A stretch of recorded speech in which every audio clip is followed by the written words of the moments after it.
Let's move on to announcements and presentations. First item, receive COVID-19 update. City Manager.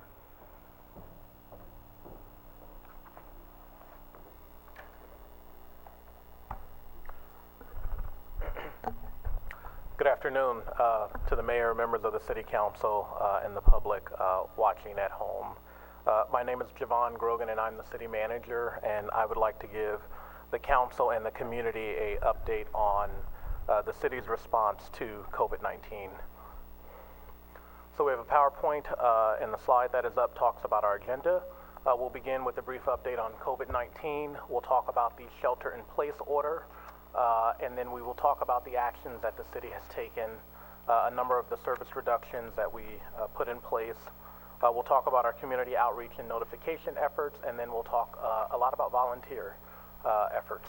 And then we will be here for questions from the city council. And so let me begin by giving a little bit of the recap that I gave at our last meeting on March 20th on Friday. Just last Friday when the City Council approved a emergency proclamation.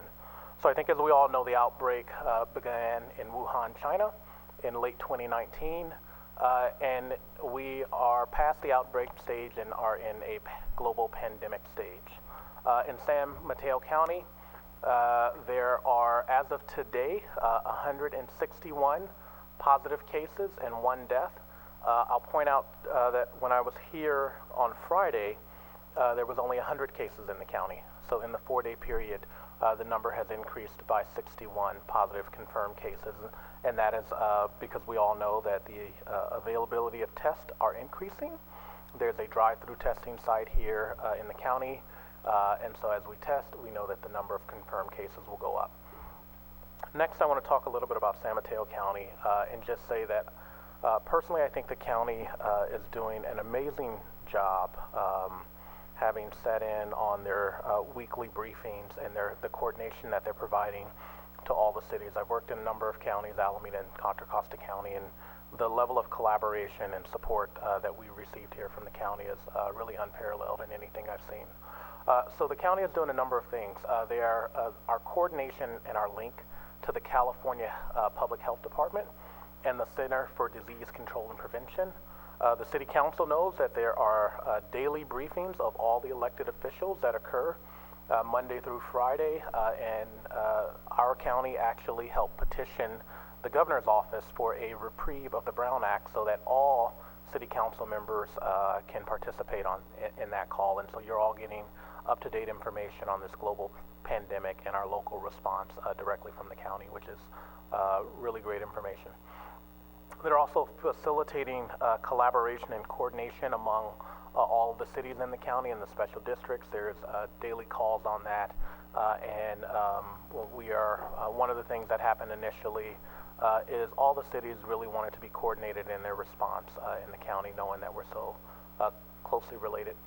The county set up a drive-through COVID-19 testing facility, and that is at the San Mateo County Event Center in the city of San Mateo. To have access to that, as a reminder to the community, you still have to go through your primary care physician. You cannot just show up and be tested. But there is one group that can show up and be tested, and that was a new addition, and that is our law enforcement and our fire personnel. Because they have a very close interaction with members of the public that may very well have a COVID-19 issue, the county did allow for public safety personnel, if they have a potential exposure, to have rapid testing, because we want to really isolate them so they do not infect other members of the community. And so that is now active. The county has also set up a temporary housing, what they're calling a THOP, Temporary Housing Options Plan, at the San Mateo County Event Center. What that is that we know that there will be a number of people in our community that have a positive case of COVID-19 and need to quarantine in a location other than their home. You may have a senior individual in your household that you may be extremely concerned about passing the virus to them, and so the county knew that there would be a number of people in that situation and set up a essentially temporary remote quarantine site at the event center.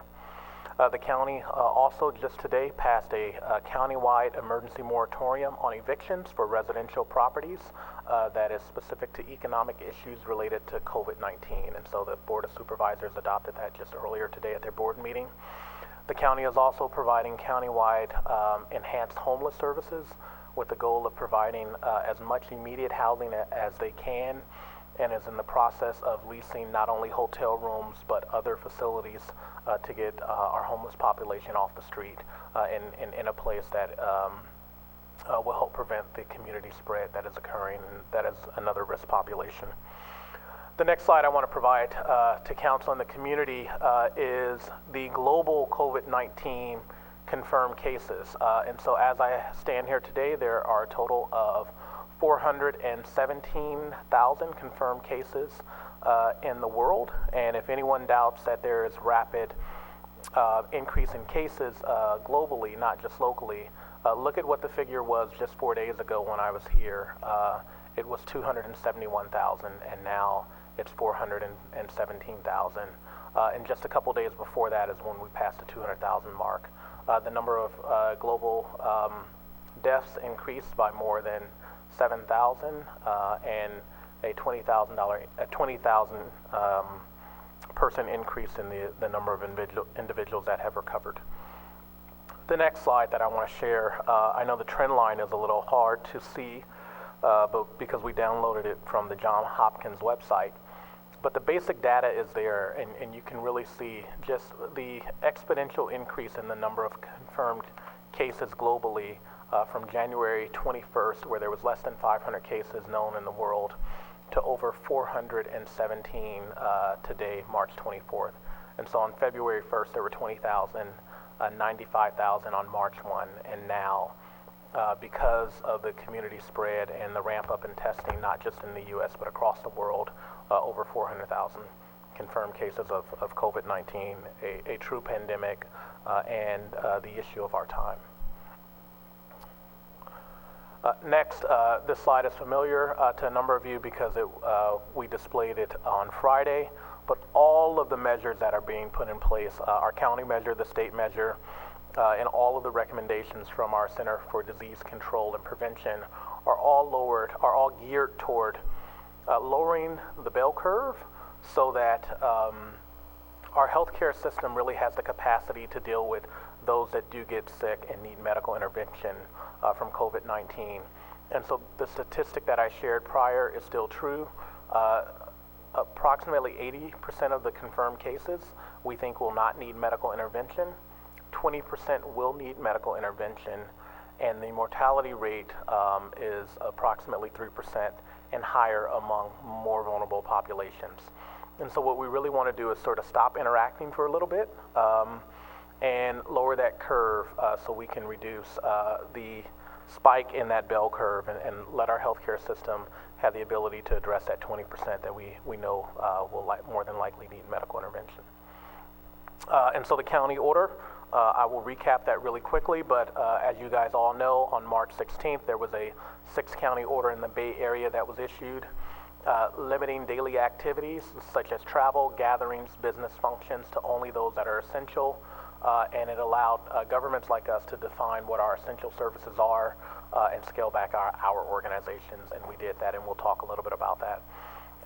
And then shortly thereafter, 4 days later, as we all know, Governor Schwarzenegger applied that order statewide, slightly different, but the net impact is the same, which is a shelter-in-place order statewide.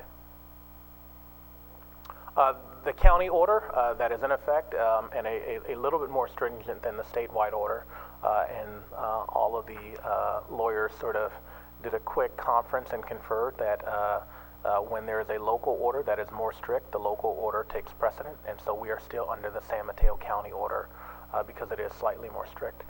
And so those businesses that can remain open are food providers, homeless shelters and wraparound services, pharmacies, childcare facilities, gas stations, banks, laundry facilities, healthcare, law enforcement, and essential government functions can remain open. Essentially anything else, the recommendation is that you be at home. There are a few caveats to that, I should say.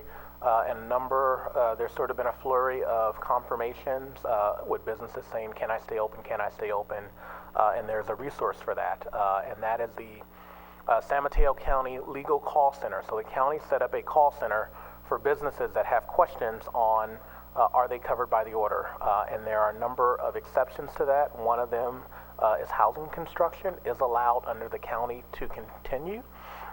And so a number of cities, including ourselves, are continuing to support the inspection of housing projects that are going up and are in the middle of construction.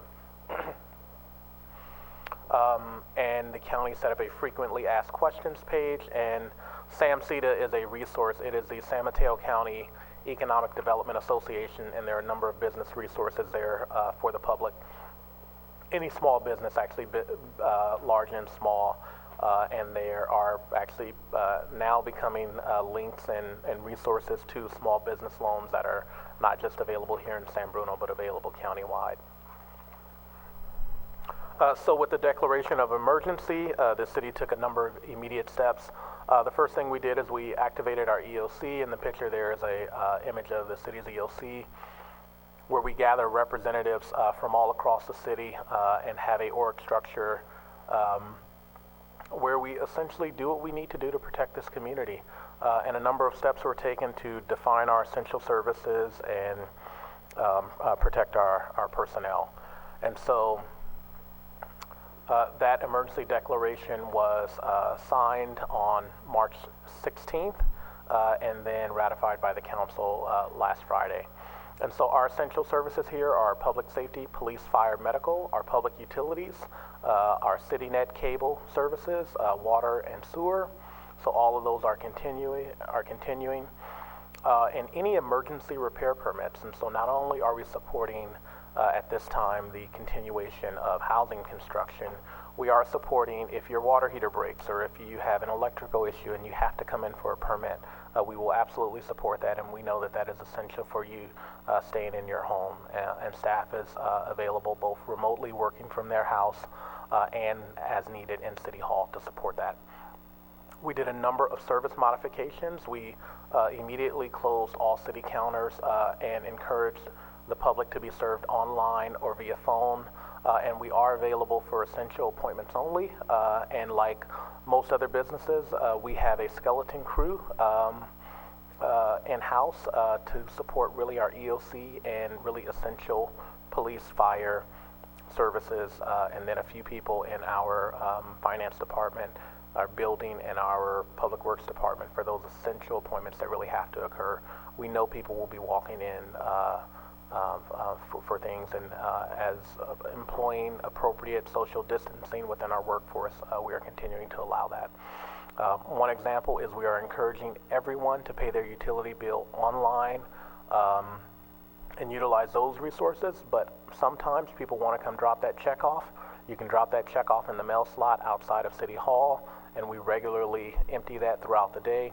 And you can also pay with cash. We are discouraging that, but we know a number of people in our community routinely pay their utility bill in cash, and we have a limited availability for that, and we'll support that. Public meetings, we canceled or postponed all public meetings initially, with the exception of city council meetings, because they are essential to governance and ensuring that the business of the city is done. And so that is an example of that is tonight, where we have our audience set up with social distancing. As I turn around, there is not one member of the public here, but we know that people are watching on TV on Channel 1, and we were able to set up streaming video today, and so that is occurring as well. We are also in the process of researching virtual community engagement platforms. No one knows where we're headed just yet. We could really be in a new normal and be successful at lowering the bell curve, or we can enter a period where there are potentially more restrictions on mobility. But one of the things we know, likely no matter where we're headed, the need for virtual community engagement has increased, will increase, and we have a number of topics that will be before the City Council over the next few months, and we are looking into more virtual community engagement platforms for that to occur, so more on that later. The next thing that I want to say that we set up and really created from a basis of our emergency operations plans, but frankly, it's been a little over 100 years since the last pandemic. And so tuning up those plans to deal with the issue that we have at hand was a significant lift over the last 2 weeks. And so we developed specific COVID-19 response levels for the city of San Bruno. A level 1, which is a watch level, which we were at approximately a week and a half ago, which is essentially practice safety precautions and only minor changes to operations. And that's really when we had only advisory notices from the county health officer.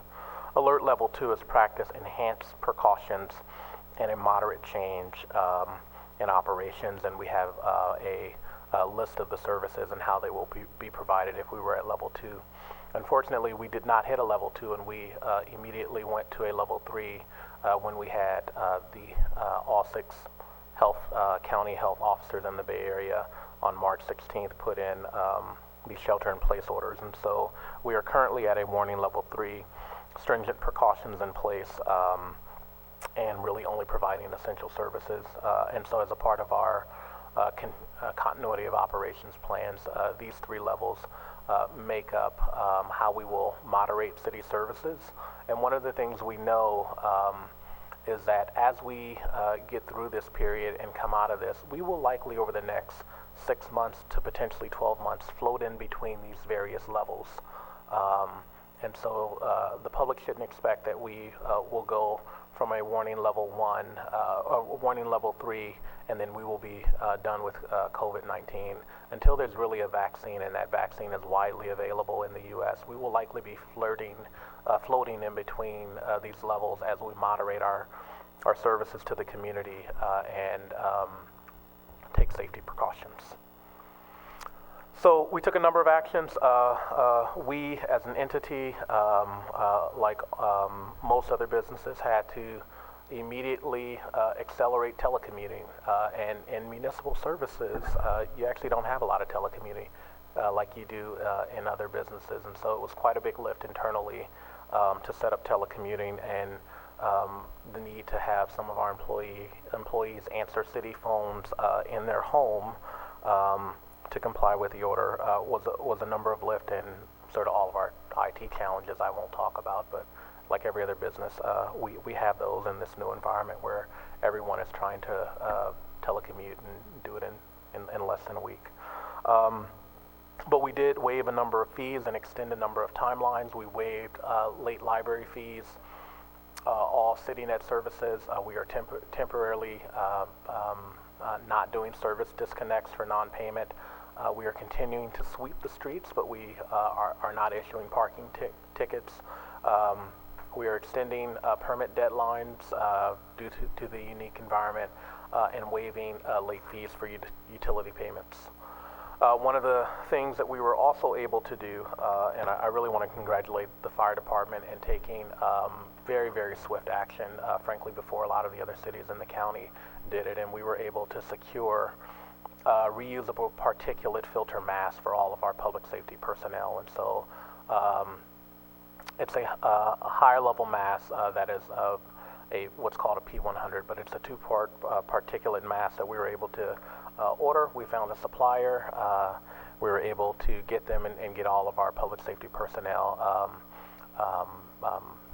fit tested and certified to wear those, and those are good for 18 months, and so thank you.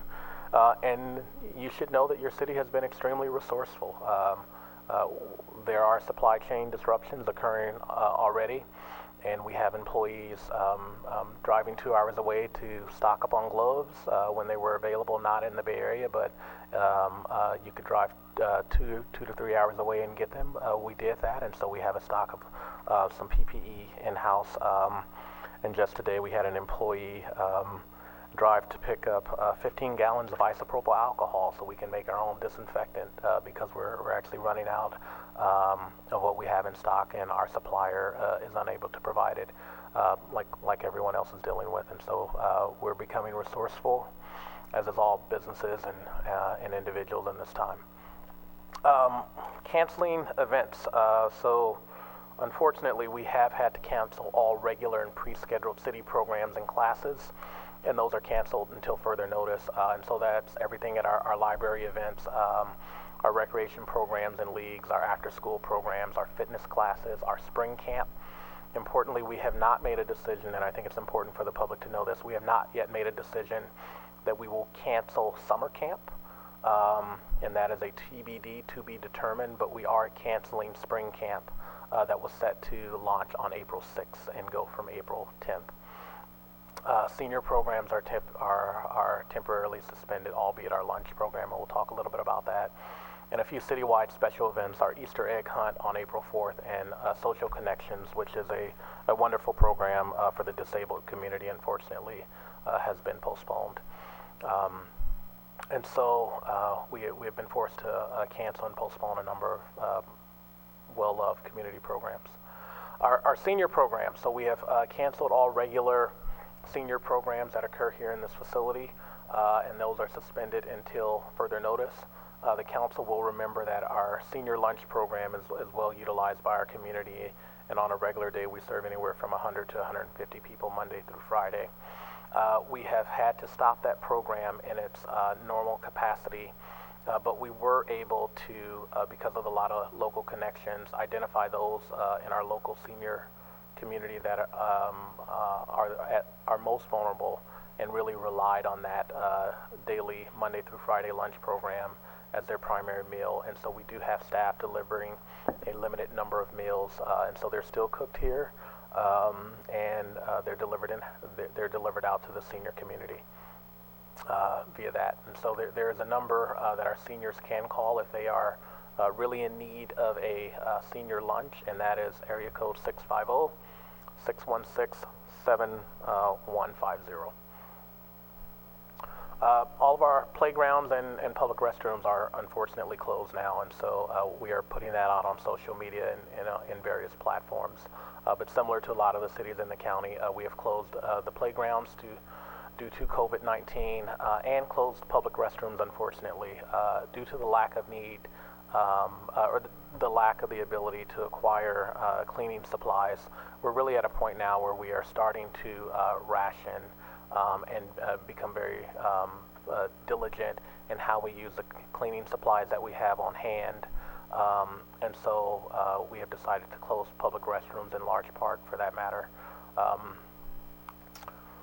Parks and open space, an important thing. So the community should know while the playground structure is closed, at this moment, city parks and our open space remain accessible. However, we are asking everyone to stay 6 feet apart when you use those. If you go out walking with individuals in your household, you can be within 6 feet of them. But we all really need to comply with the health department's order, with the health officer's order, and stay 6 feet away. And we know that people are cooped up in their house and really want to get out, but our parks and open space are not an area to congregate.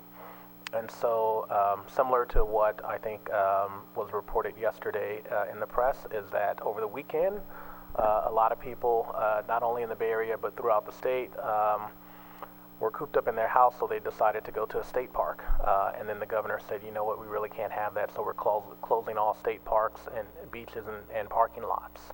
And so we have not yet taken that step locally, but if in fact our parks become a gathering place, we may very well have to take that step. And so if you're using our park, please maintain the appropriate social distance from the other users. As the council, and I think the community knows, we developed a whole host of community outreach mechanisms, and I really have to congratulate our PIO team in the EOC for an amazing job that they've done. And so there's a website, our regular city web address /coronavirus, and there's a whole host of information on there, FAQs, links to CDC, health department resources. We are pushing out information on Nextdoor, Facebook, Instagram, Twitter. We have taken over Channel 1 and canceled all programming. And Channel 1, I want the community to know that if you have a question, go to Channel 1, watch it for about 15 minutes, and hopefully your question will be answered or you will be pushed or directed to the right resource, whether that's the county, the CDC, and so we've really leveraged that public access channel as a primary resource to providing the public with information. San Mateo County Alert System, we've utilized that, and we are asking the community to sign up for those, and we've issued press releases as we know. So another thing on community outreach, one of the things that is happening today is the Great American Takeout. And so support your local business during this COVID-19 crisis. And so today, if you have not made dinner at home, why don't you think about getting it from takeout at one of our wonderful local restaurants. And so the Great American Takeout is today, March 24th. All grocery stores are open, as is a number of restaurants, pharmacies, and child care centers. We all know that gyms, bars, and entertainment, and any non-essential business is closed. At our last council meeting, we talked a lot about getting a list of businesses that are still open, even though it's changing rapidly. The Chamber of Commerce did step up and develop a list of businesses, restaurants that are open in their hours of operation. And so they have developed a document that is literally in the process of being refined. And so when I checked just before this meeting, it was not on their website, but it is being pushed out on social media and a number of different platforms. And so I know Councilmember Mason, it is on their website now. They post there, so they posted it on Facebook, not yet made it on their website. But we have a lot of people in the community that stepped up, and I know that there was a host of volunteers that got together and literally called every restaurant to make that list available. And so we'll be sure to push that out. Volunteer, volunteer, volunteer. So this is San Bruno, and when something happens, San Brunans like to really respond and step up to help out. And I think we've all been challenged in this pandemic, and one of the ways the community has been challenged is that normal way of sort of saying I'm there for my neighbor. We all can't do because we're following the health officer's orders. And so in a few slides I want to let the council and the community know of a number of volunteer avenues, both locally in San Bruno, regionally at the county level, and statewide. But before I tell you about those, I want everyone to wait. And before you sign up to volunteer, you really need to do your part. And so this is my public service announcement too. Before you raise your hand and volunteer, make sure you're doing everything you can do to stop the spread of COVID-19. And while you may feel that you're healthy, in fact, you may have the virus and be asymptomatic and infect someone else. And so we really should be following those CDC guidelines of washing our hands, cleaning all surfaces, staying home when we feel ill, not touching your hands, nose, or face, and when you have to cough or sneeze, do it in your elbow. It's sometimes hard to remember, and if I think about what I just did 10 minutes ago when I was at this podium, I think I touched my face, and so we all have to do our part and remember that, frankly, we're in a new time, and we're in a time where we have to be very cognizant of not only our own safety, but the safety of our fellow neighbor. And so, but if we want to help out our fellow neighbor and we're doing everything we can, what do we do? And so the San Bruno Community Foundation, with the support of Leslie Hadamia, the executive director, has built a website that is San Bruno specific, that has a host of volunteer ideas where you can volunteer, you can donate, you can sign up to work at a food bank, and so there's a host of information on that website, and we have a new email address that's community@sbcf.org, and the website is up there. It's the San Bruno Community Foundation's website, and again, all these are sort of easy to find. I know websites are long, but if you just Google San Bruno Community Foundation, go right to their main homepage, you'll find it. A wonderful website. So at the county, what are the volunteer opportunities at the county? So the San Mateo County has actually completely modified their homepage. So the homepage of this County of San Mateo is now dedicated to COVID-19. So if you go to the county's homepage, you will see right in the middle pane a volunteer section. And so the county has set up a survey where if you don't know how you want to support, but you want your name out there, you can fill out this form on the county's website and have your name be put on a list and flag all of your unique skill sets. And so should there be a need, they will call you. I think as of today, we heard that there are over 1,000 people in the county that have signed up in just the last few days since this has been up. The county is also requesting any donations of medical supplies, masks, gowns, or anything like that. So if you have them, please go on the county website and donate. Also, the county is looking for skilled medical workers. We know that even at this point that we are at now, that we are getting to the point where we are overwhelming our healthcare system. And so if you have any nursing or medical skills, please think about volunteering for your community. And the county has set up a way for you to do that. And so there's a number of a volunteer coordinator, and that's up on the screen, but it's area code 209-204-9160. And you may be wondering why is that a Central Valley Stockton area code. It's because it's somebody that may live out there but decided, you know what, I have connections to the county and I'm going to volunteer my time. And the county actually has a number of people that are supporting their county EOC, working remotely and helping out, many hands helping with this unprecedented pandemic. Also approved today, San Mateo County Strong, a new initiative approved by the county and seeded with $3 million that was approved just today by the County Board of Supervisors, and that's using Measure K funds. And the purpose is to address the swift and unexpected impacts of COVID-19 and the pandemic, and the impacts that has had at a really local level on some of the most vulnerable people in our society. And so individuals and families really helping to cover basic needs. Small businesses, helping them avoid layoffs and to stay open and remain a feasible business. And we all know how sort of people were prepared and had reserves, but frankly no one was prepared for this level of impact that we're feeling now, and the potential for it to go on. And nonprofits. And so there's a new website, smcstrong.org. And the county is asking for, if you have the ability to donate, big or small, donate to this effort. And this will be led by the Silicon Valley Community Foundation. And again, the county funded it today with initial seed money. And so they're looking for donors, large and small, to help out with this effort. And then lastly, I want to talk about the state. There is a state website where you can be a disaster healthcare worker. And healthcarevolunteers.ca.gov. Sign up there to have your name on a list to be on the roster of people that are called not just for this disaster but other disasters, and the state will deploy you out to help communities. And so it's really a process for people with medical and healthcare skills. And so if you have those skills, maybe you're retired and you want to help out now or in the future, please go to this state website and sign up.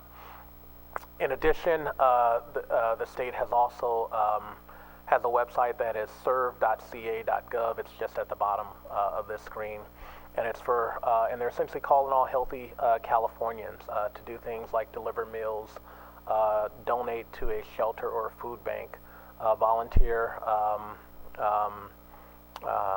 to provide hygiene kits, donate blood, or support a local nonprofit. And so the state has really created that resource. And so I know initially in the first sort of days of this pandemic, everyone was saying, how can I help, how can I help? And there weren't a lot of resources out there, but now there's truly a wealth of opportunities for people to put their name on a list and even help out both locally, regionally, or statewide. Lastly, I want to say if you are in need of assistance from the city, you can call our main line, which is 616-7058.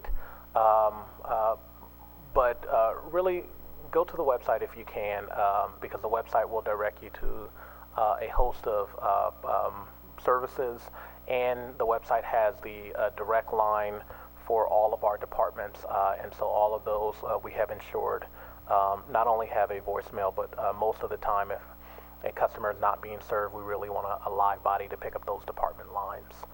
This is the main line that will get you to a phone tree, but if you go to the website, you'll get the number to the department to get a live body. General questions about shelter: if you need shelter, food, basic assistance, any non-medical items, dial 211 from a cell phone or a regular phone. You'll be connected to the county's 211 system that will push you to city resources or regional resources, and there's a website there for FAQs for the shelter-in-place order. And lastly, if you have a medical issue, the guidance is still the same. Contact your primary care physician.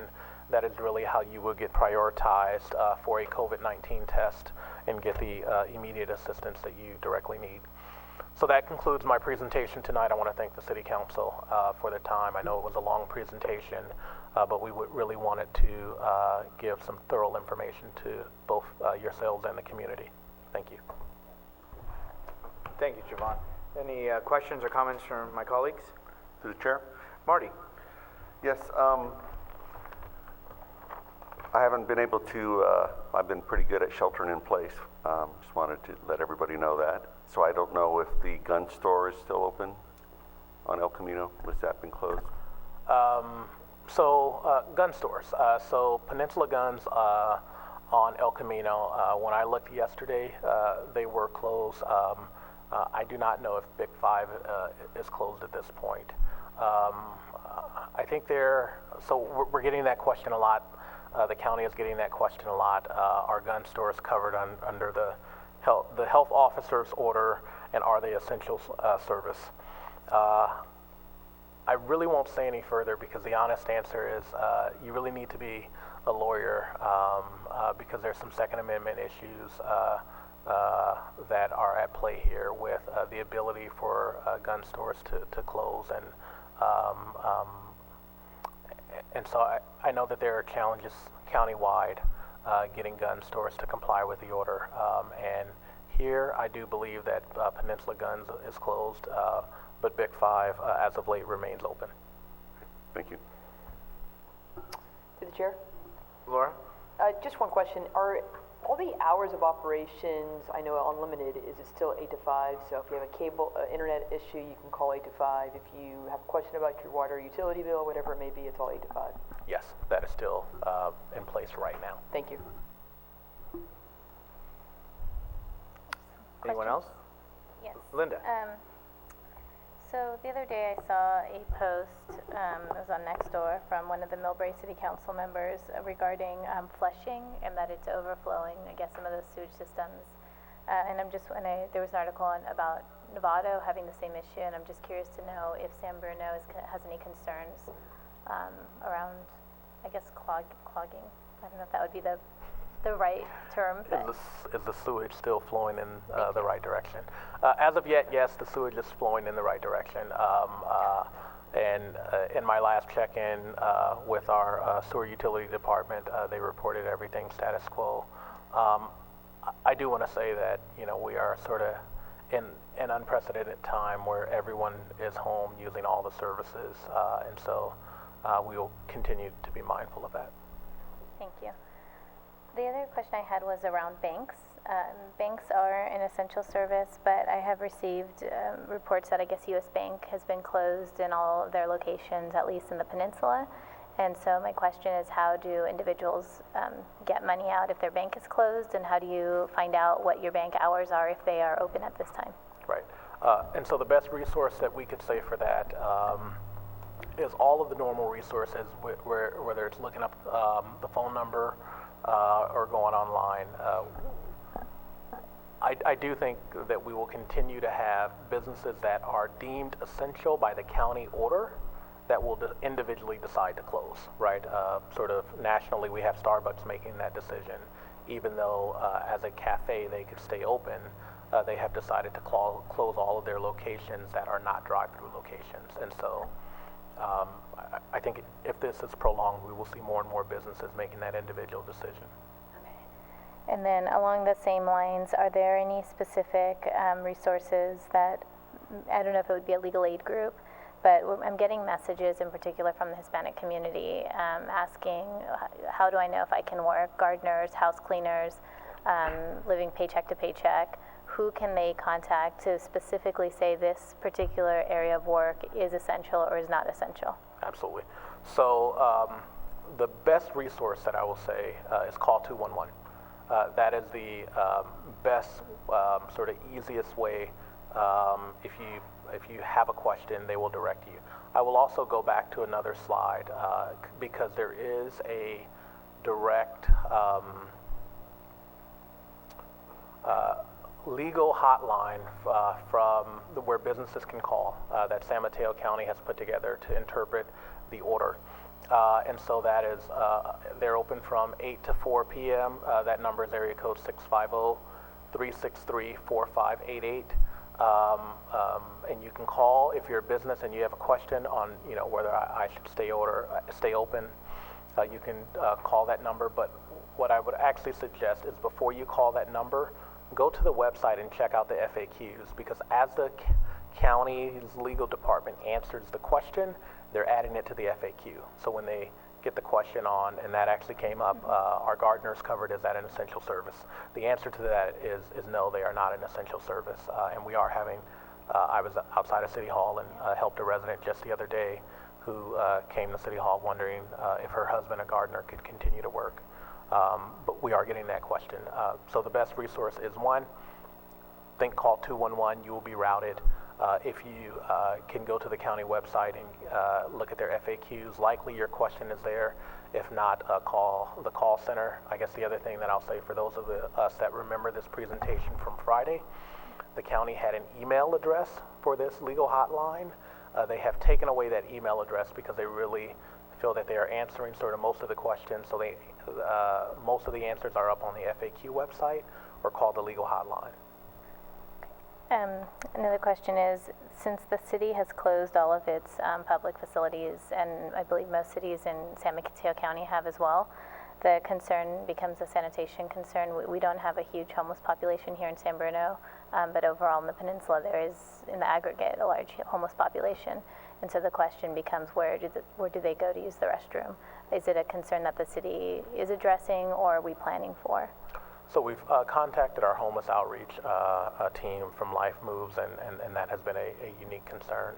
What I would say globally, countywide, is the county is particularly focused on every city that has a significant homeless population and doing specific measures for that community, right? Whether it's putting in a porta potty because they know that a lot of the facilities are closed, or doing the outreach and sort of saying, we have hotel rooms. It's not just a shelter bed. We have hotel rooms available, and the county has put real money behind that and buying out hotel rooms to get people off the street at this time. In San Bruno, yes, we have a homeless population. No, it's not as prevalent as some of the other areas in the county, but we are very cognizant of that and working with our outreach coordinator, Life Moves. One of the sort of truths here is that a number of the individuals are more regular homeless population. They are known by our outreach workers, and so that personal outreach has happened and will continue to happen. And then I just wanted to ask about the collaboration with the school district. I know this came up on Friday too, but since this is probably a more broadly watched meeting, I wanted to ask what's going on with the communication with the school district around the schools being closed, and any private schools as well. Fair. So we continue to work very closely with the San Mateo Union High School District and the San Bruno Park School District, and are working on a collaborative communication. Really what we're waiting for there is for the district, specifically the San Mateo Park School District, to finalize their distance learning plan, and then we want to jointly push that out. And the cable department is in contacts with them for potentially a way where we can provide youth that do not have internet service at home but reside in San Bruno to potentially acquire internet through San Bruno CityNet services. The district is also working with a philanthropic organization on purchasing hotspots, wireless hotspots for individuals that may go to the district but do not reside full-time in San Bruno. And so they are looking at that, and we are definitely in close communication with them. We have a school liaison as a part of our emergency operations center that touch bases with him every day, as well as our PIO team is reaching out to them and offering support. Okay. Just a couple more questions, and just in line with that, I think one really valuable resource in San Bruno is the San Bruno Education Foundation, and it was not mentioned, so I just want to let the public know that right now there is an active fundraiser on the San Bruno Education website, which is www.sbefkids.org, and specifically the fundraiser is for kids to access computers and internet, our most disadvantaged kids right here in San Bruno. And their mailing address is P.O. Box 175, San Bruno, California 94066, if anybody wants to write a check. But again, as of today, the fundraiser's only been open it's been open already 5 days, and they've only raised $395, comparatively speaking to cities like Redwood City, who within 2 days had $10,000, $12,000. So I really want to encourage San Bruno residents to give to our own most disadvantaged children through donating to the San Bruno Education Foundation. The last question I have is in regards to the up to $3 million that the council approved on Friday. When will the city council receive an update on what money has been spent, and how often will we be receiving those updates, and what is that money being spent on? Fair. And so we're preparing that information for our conversation at the next council meeting, April 14th. Okay, thank you. Mr. Salazar said he's good, and thank you for the report and the information. And I was going to say very quickly, because I know we want to move on, is that I spoke with Leslie today just to check, since the website went out, for folks that may have needs or that may want to volunteer. And of course, the community that we're blessed to have has obviously been wanting to come forward, or service groups to volunteer, but we've had only, at this time, as of this morning, one person that may need some assistance, but that was actually done by the police department and referred that person.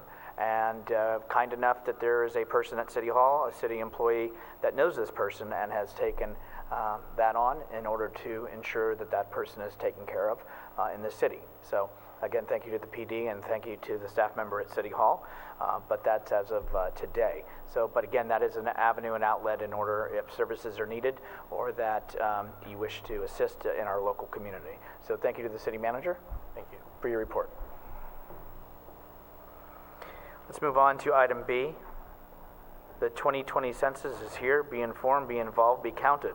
More information available on the city website or by visiting the county website at www.smccensus.org. Now, I like that. See? That's taking the right precaution, Jimmy. Thank you. So our Public Works Director will be doing that, as he took the precaution to wipe down everything before starting, so thank you.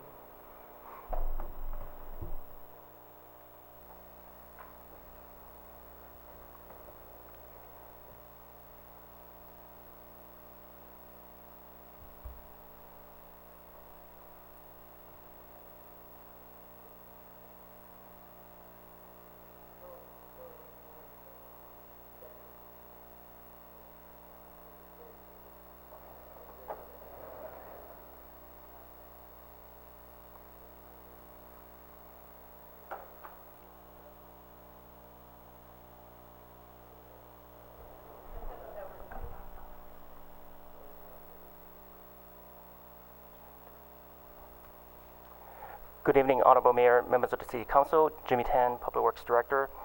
I'm here to provide a brief update on the Crestmore Canyon project. So with all that's going on, I do have a little bit of a good news to share. Since our last council meeting on March 10th, we've made great progress on this project. The one remaining tieback passed the performance test on March the 16th. Then starting on March 18th, the contractor began the shotcrete application on the wall. Several of those potholes along within San Bruno Avenue that were excavated to determine the depths of the existing 230 kV and high pressure gas pipeline utilities were restored. And lastly, the contractor began cleaning up the construction site. I have some pictures to share from the work activities. This is the picture of the wall that shows all of the rebars installed. Here's another picture of the wall and the hillside that's been excavated. picture of the tieback location. Again, more walls and rebars. And those little white pipes that are coming down from the wall, those are the drain pipes.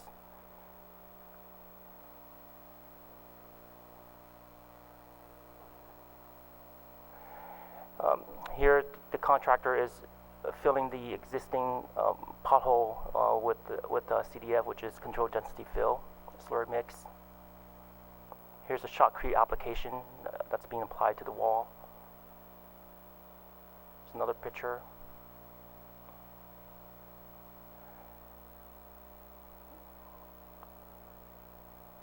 And this is close to the final completion of the wall here.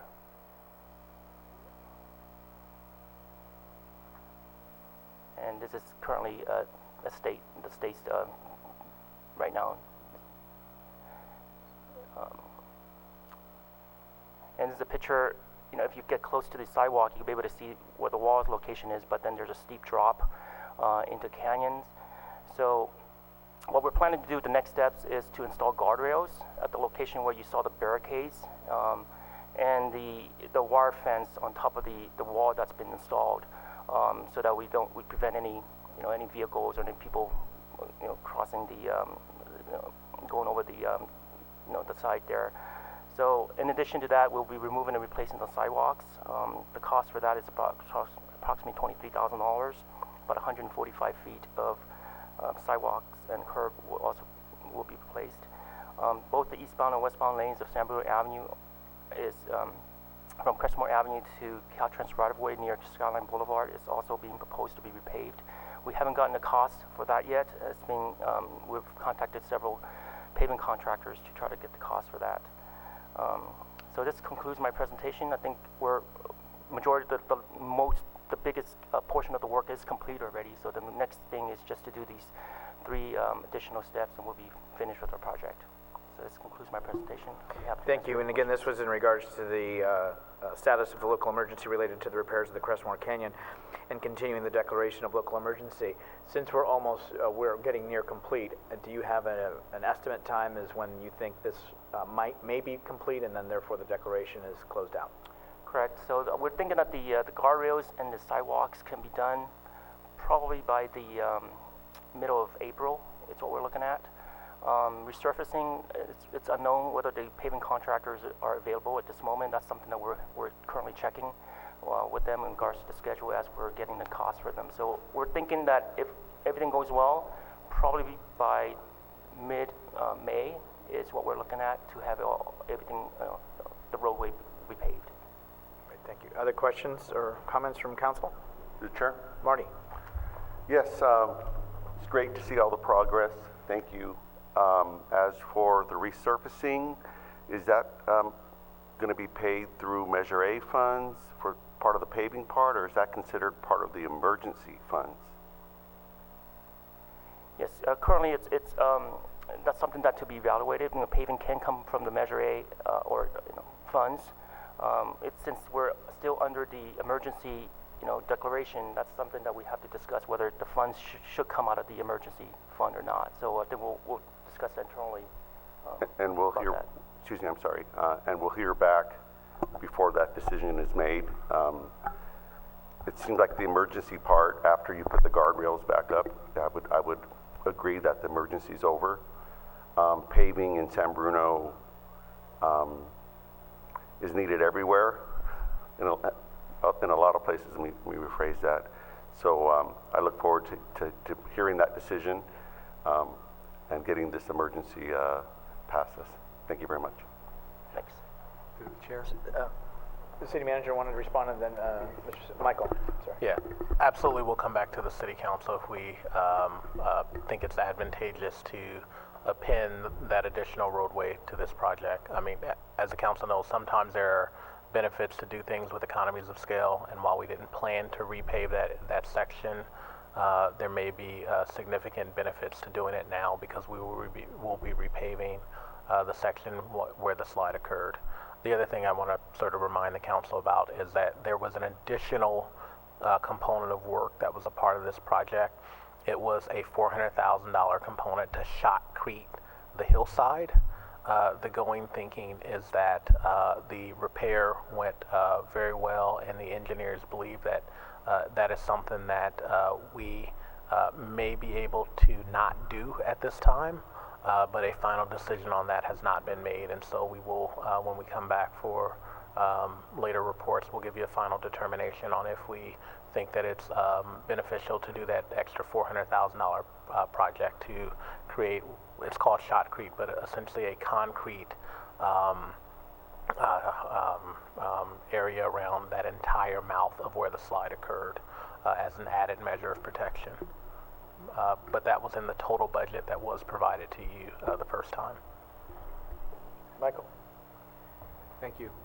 My question was just about overall, now that most of the significant portion of the construction work is done, how that we were tracking to budget, and there's going to be a lot of demand on those emergency funds coming up, and so I was just wondering how we were tracking to that budget plan. Yeah, so we have 3 large contracts that we've issued. One was to Hillside Drilling for $580,000. That's to do all the tiebacks and the wall construction work. We also issued about another contract to Conshaw's Associates for $67,500, which was the geotech firm that has been assisting with inspection as well as the engineering for it. And then we also had a contract for C2R Engineering, which is the contractor that installed the HDP pipeline for the storm drain that went down the canyon. So again, that was about close to $104,000 for that. So the total of all that is close to, I would say, about $800,000. We have some change orders that we're looking into right now, hoping to negotiate that with the contractor. We're thinking about approximately about $40,000 change order, which is less than 10% of the construction contract. So he hasn't given me all of the cost information yet. That's something that I'm looking forward to, discussing with him once I receive the information. And then, of course, with the added cost of that, depending on how much the paving cost comes in, whether or not it's included as part of Measure A or the emergency fund, we could be looking at maybe close to about $1 million once this whole project is complete. Okay. And what was the original estimate that we started with? I think in 1.3 years, I think. It's what I'm recalling. I don't have the exact number on top of my head, but that's what I'm remembering right now. Okay. Yeah. All right, thank you. Thanks. Any other questions or comments from council? Through the chair. Laura? Jimmy, also in one of the very last, well, first of all, thank you for the fabulous photos, because it really, those pictures are worth 1,000 words, and I really appreciate seeing the progress of this project all along. In fact, all your presentations have been fabulous. Just to again reassure residents who live in the area, there's one section of the hill that's slid, but somebody lives sort of across the canyon, another area. And I remember you saying this, but there's plenty of sort of space between their property and where these hillsides, in one of the images, the previous one, you kind of see a hillside that's already sort of dropped on the other side of that canyon. But I know that space is very vast, and so there are no homes and no neighborhoods in any type of danger from hillsliding, so. That's correct. There are no houses that are being impacted by this, and there's eastbound and westbound lanes of San Bruno Avenue. There's 2 lanes in each direction, plus the median, and the house across the street is very far away from the hillside area. So, and now that it has been mitigated, we don't foresee any issues with the roadway being impacted in the future. Thank you. Any other questions or comments from council? If not, Jimmy, thank you for your report.